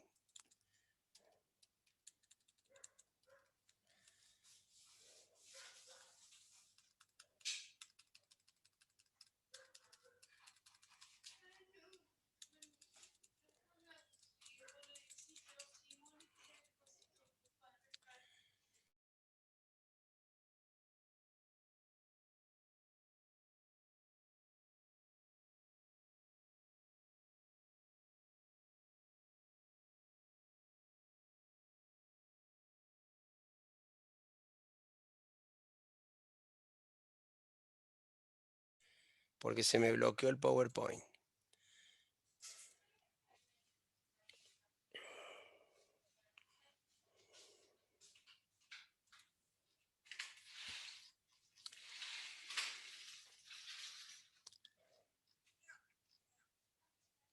Perdón, abrí el otro.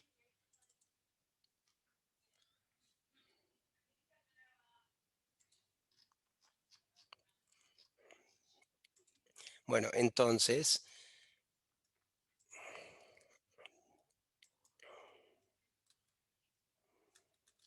volvemos a compartir.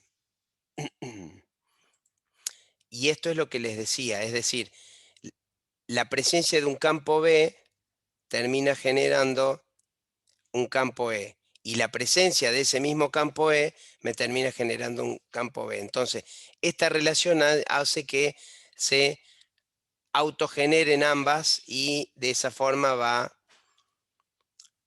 sobreviviendo ese campo, esa onda electromagnética, es decir, una dependencia mutua de ambos. Si nosotros quisiésemos analizar justamente ambas leyes, en realidad está, ¿cómo estamos? Bueno, no vamos a meternos en el desarrollo. Si yo analizo la integral, esta integral de línea, ¿sí? A través de una línea en esta, como vemos acá en la figura, en realidad tanto en este valor como en este valor me daría 0, y yo entonces tendría que tomar los valores de la integral en esta parte y en esta parte, las cuales variarían entre una de otras por el diferencial de X en este diferencial de E en campo eléctrico. ¿Por qué? Porque obviamente, como es una onda que se mueve, si yo saco la foto, este campo eléctrico va a ser distinto a este, ¿sí? Porque es la onda, va cambiando justamente el tamaño, tome donde tome la foto. Bueno, cuando yo hago el análisis ese y resuelvo la integral, voy a terminar obteniendo esta relación. Y posteriormente, si yo trabajo con la de Ampère y analizo la integral de línea en este campo, o sea, en esta espira, ¿sí? Voy a terminar obteniendo este resultado.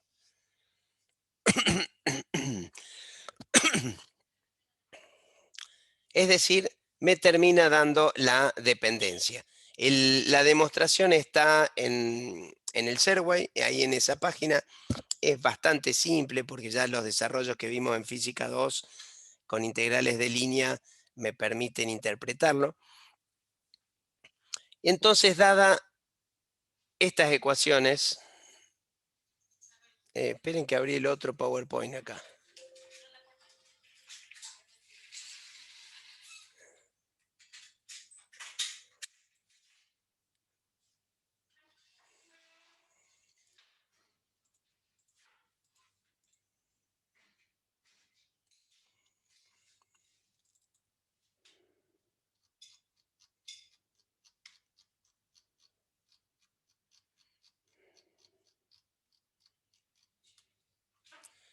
No abrí el otro. Estamos bien.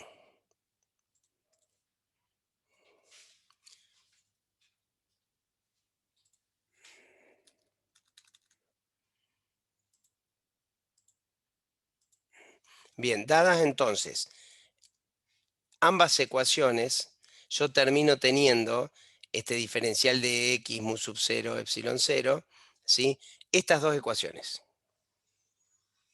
que son las que vimos recién. Una a través de Maxwell, Ampère, y la otra a través de Faraday. Bueno, si yo derivo estas dos, o sea, la derivada segunda de con respecto a x, ¿sí? Y la derivada segunda de b con respecto a x dos veces, me termina dando, fíjense, dos términos muy parecidos, ¿sí? Que si yo lo meto en, o mejor dicho, si yo hago la asociación con lo que ya vimos de ondas, cuando yo tenía la derivada segunda de e con respecto a x y tenía la derivada segunda de una amplitud con respecto a t cuadrado, ¿qué es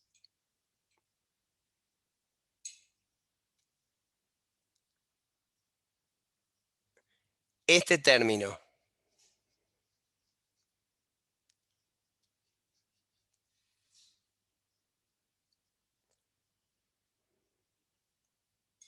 ¿Recuerdan cuando vimos ondas? Ahí al principio prácticamente. Derivada segunda de zeta con respecto a x es igual a derivada segunda de zeta con respecto a dos veces. ¿Qué me falta acá? Velocidad al cuadrado. Claro. Entonces, este término, en realidad depende a dónde ponga t y depende a dónde ponga x, porque si lo pongo al revés, o es 1 sobre velocidad, o es al cuadrado, o es velocidad al cuadrado. Este término es justamente el concepto de la velocidad. O sea, lo que me está quedando acá es la velocidad. Es decir, yo demostrándolo a través de Ampère, o de Ampère, o siempre se me va el nombre de o Faraday, termino obteniendo que la velocidad del campo eléctrico, ¿sí?, depende de la onda de campo eléctrico de mu sub 0 y epsilon 0. Y la velocidad del campo magnético depende de mu sub 0 y epsilon 0. Es decir, que la velocidad de esta onda depende, le saco la raíz cuadrada a la velocidad, depende de mu sub 0 y e sub 0. Y esta velocidad c, ¿qué velocidad es? ¿A qué velocidad la llamamos como c? Velocidad de la luz. Claro. Entonces, ¿qué termina siendo esto? Que las ondas electromagnéticas en el vacío, ¿sí?, viajan a la velocidad de la luz. Obviamente, tanto E como B, las dos deben viajar a la misma velocidad, porque por definición de onda electromagnética ambas están en fase, ¿sí?, en planos perpendiculares, pero en fase entre sí, ¿sí?, y viajan a la velocidad de la luz.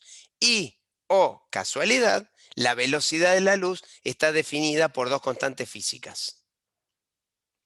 Entonces ahí, la verdad que nuevamente aplaudamos a Maxwell porque nos cierra todo, es decir, poder definir una velocidad en base a dos constantes es lo que es el sueño que fue teniendo el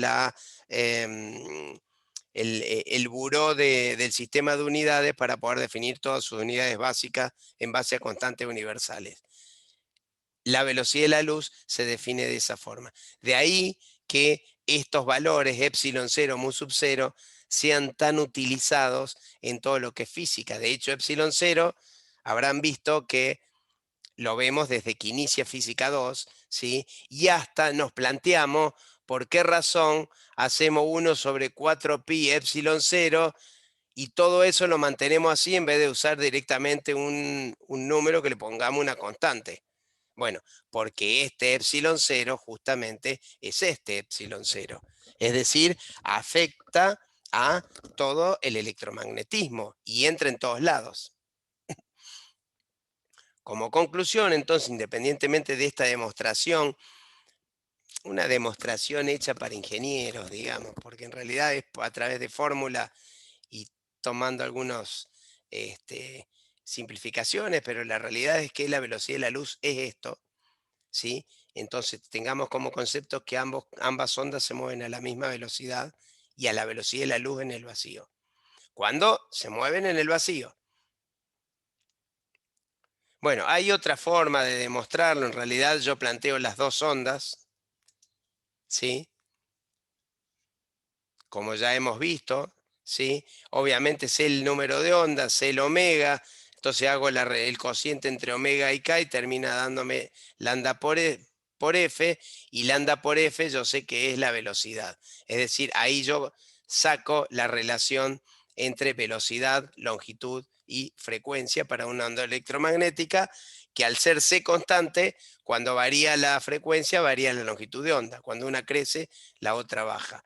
Bueno, tiene que ver con derivar estas dos funciones. Cuando yo las derivo, obtengo este K y obtengo este omega de la derivada. Cuando hago el cociente entre los dos máximos, E y B, me queda K sobre omega, que es lo mismo que C, o omega sobre K, digamos. Y yo ya sé que si E máxima sobre B máxima es igual a C, E sobre B en cualquier parte va a ser igual a C siempre. Es decir, esta es una verdad que no me puedo olvidar nunca. La velocidad de la luz depende de los valores de campo eléctrico y campo magnético, ¿sí? Equivocarme en eso, directamente vuelven a física 2 de una. Ya se los aclaro. Bueno, como conclusión entonces, y después Ana va a dar apenitas un ejemplito, como para que no, yo diría que lo deja ahora, Ana, así pues, bueno, ya las tengo, ya las cierro para hacer más y devolverle los tiempos del Si otro día. querés, lo Sí, damos bueno, y después dale, cerramos. dale, Mejor. Es dale. un ejercicio sumamente Sí, sencillo. es muy simple como para que tomemos dimensión. Bien. El problema dice así: una onda electromagnética sinusoidal de 40 MHz de frecuencia viaja en el espacio libre en la dirección X, como en la figura. Determine la longitud de onda y el periodo de la onda. Bien, para determinar la longitud de onda, ¿cómo podemos hacer? ¿Qué fórmula básica podemos aplicar? Agarramos la velocidad de la luz y la dividimos en la frecuencia.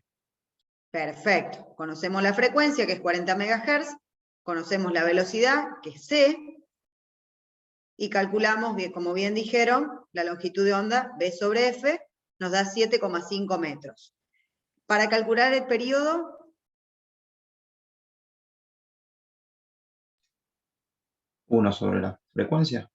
perfecto, calculamos 1 sobre f, nos da 25 nanosegundos. Y ahora el problema dice: calcule la magnitud y dirección del campo magnético en esta posición y tiempo. Claro, perdón. En algún punto, continuando con el mismo ejercicio, esperen que corro que me tapa. En algún punto y en algún instante, el campo eléctrico tiene su valor máximo de 750 Newton por Coulomb y se dirige a lo largo del eje Y. Calcule la magnitud y dirección del campo magnético en esta posición y tiempo. ¿Cómo lo podemos calcular? Dividiendo la magnitud del campo eléctrico por C, o la velocidad de la luz. Exactamente. De acuerdo a lo que acabamos de ver, E sobre B igual C, o sea que despejando B es igual a E sobre C. Despejando obtenemos 2,5 microtesla. Y bueno, para la dirección, si la dirección de propagación, nos decía que la onda viaja en la dirección X, ¿sí? Y el campo eléctrico está dirigido a lo largo del eje Y. Tenemos dirección de propagación a lo largo del eje X, campo E a lo largo del eje Y, necesariamente B va a estar en la dirección de Z. Va a tener esta forma la onda electromagnética. ¿Está claro? Sí. Sí. Bien, bien sencillitos como para tener una mínima aplicación.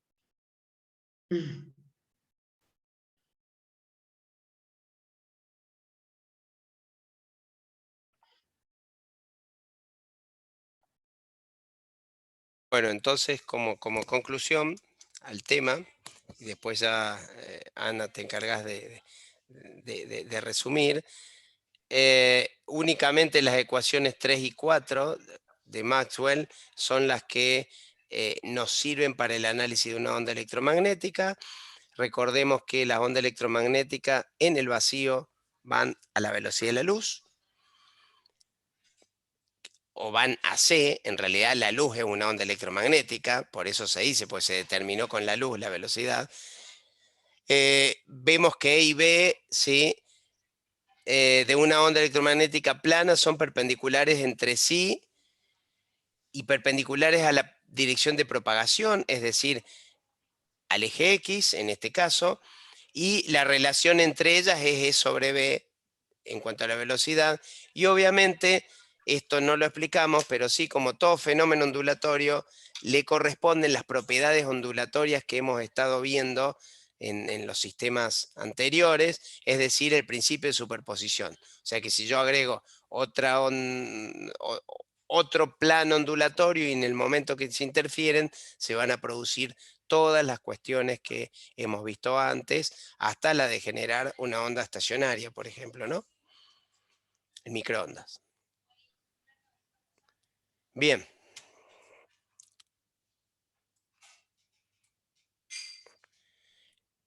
Iniciado electromagnetismo, la semana próxima ya vamos a ver ondas electromagnéticas, perdón. La semana próxima vamos a ver algunos fenómenos del vector de Poynting, que lo van a ver después con Arganiaras, creo, ¿no? No, con... no me sale el nombre. Podadera. Con En podadera. medios de enlace. En medio, bueno. Después vamos a ver también algo de presión de radiación, una característica interesante de las ondas. Vamos a ver cómo hacer a generar o a emitir una onda electromagnética en la próxima clase. Y posteriormente, así que eso es lo que tendrían que ver para la próxima, y ya después entramos con los fenómenos y propiedades de la luz, donde sí es interesante porque tiene aplicaciones en electrónica para hacer dulce, digamos, ¿no? Así que bueno, hacemos el resumen.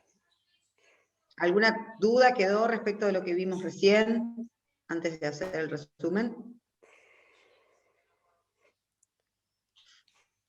Bien. Bueno, cuéntenme ustedes entonces, ¿qué vimos hoy?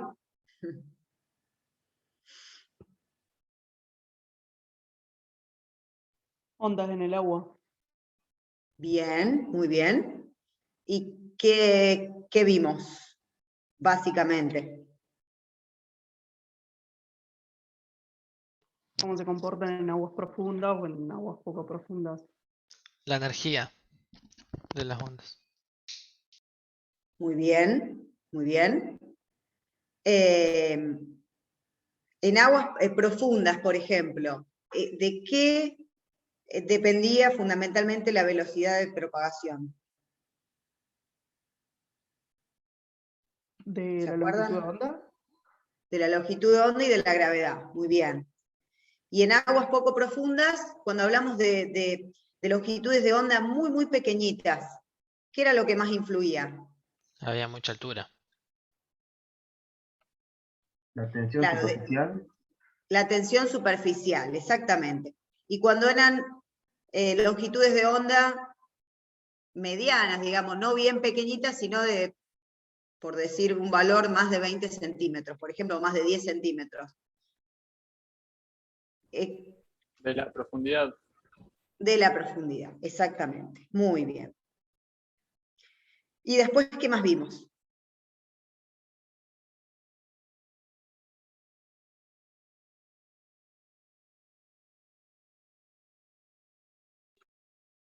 Ecuaciones de Maxwell y ondas electromagnéticas. Muy bien. Y ecuaciones de Maxwell. Básicamente se resume, digamos, en 4 ecuaciones. ¿Se acuerdan cuáles son? Nombrándolas, no hace falta que me las describan con precisión, pero para recordar cuáles son esas 4 ecuaciones, las famosas 4 ecuaciones. Ley de Gauss, Gauss para el magnetismo, Faraday y Ampere. Muy bien. Algo que siempre me queda grabado. ¿La naturaleza ama qué? ¿Ama la qué?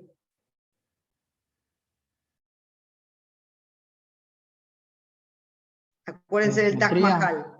La simetría, exactamente. Exactamente. Y bueno, y en una onda electromagnética, ¿qué características teníamos? Tenemos en fase al vector campo magnético con el vector campo eléctrico, en perpendiculares entre sí y en el sentido del movimiento, a la dirección del Bien, movimiento. exactamente, muy bien. ¿Y cómo se generan? O sea, ¿cómo se sustenta una onda electromagnética? ¿Qué es lo que ocurre? Ahí El campo combinamos. magnético genera el campo eléctrico y el campo eléctrico genera el campo magnético. Bien, o sea, la variación de ambos, Claro, la como bien variación. decías. Bien. ¿Qué más pudimos obtener de las ecuaciones de Maxwell? Trabajando esas ecuaciones, llegamos a una constante universal que es una velocidad, conocida como... Velocidad de la luz. Velocidad de la luz. Bien, ¿y con qué valores está relacionada? La velocidad de la luz en el vacío. Mu sub 0 y epsilon 0. Muy bien. Y también, trabajando esas ecuaciones, pudimos ver que una onda electromagnética efectivamente es una onda. O sea, llegamos a la ecuación de onda, ¿no es cierto? De ahí es que dedujimos, mejor dicho, cómo está definida esa velocidad. Estoy pensando si me olvido algo más. ¿Algo más me estoy olvidando? ¿Algo más que se les ocurra para agregar? Que C depende de los valores de campo eléctrico y campo magnético. Exactamente, exactamente. Exactamente. Muy bien. ¿Algo más?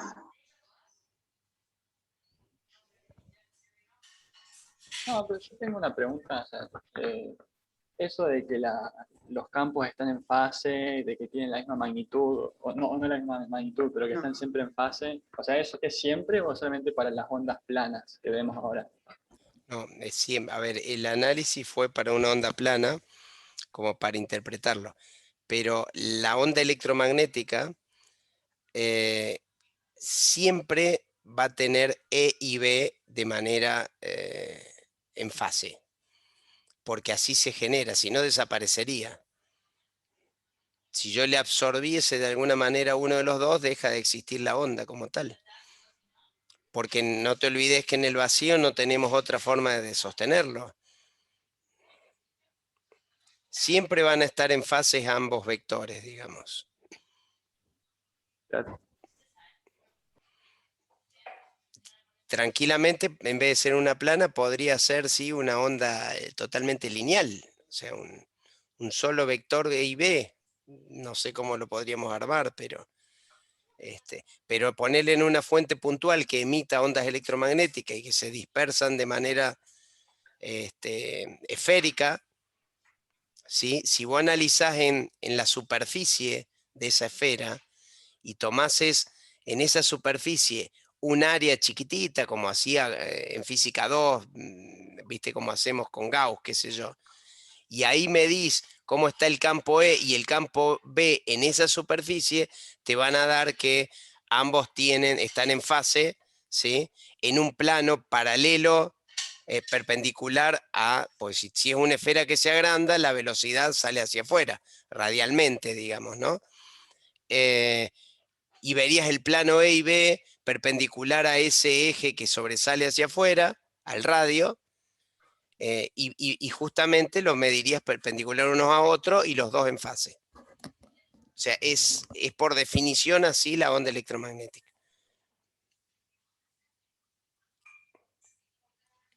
¿Y eso qué significa? Lo vamos a ver la semana que viene. Pero que si yo quiero detectar una onda electromagnética, puedo detectar el campo B o el campo E y listo.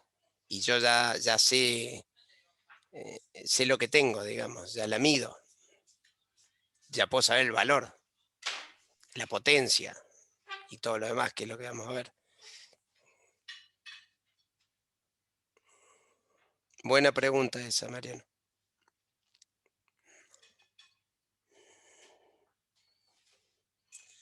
¿Algo Bien. más? Perdón. No, sí, yo iba a decir lo mismo. Another questions. No, de mi parte no. Bueno, 22:08, así que Hoy nos portamos bien. nos portamos bien hoy. Nos vemos Bueno, el nos miércoles vemos que el viene. miércoles próximo. Nos estamos viendo. Hasta luego. Chao, Chao. hasta luego. Chao, nos vemos.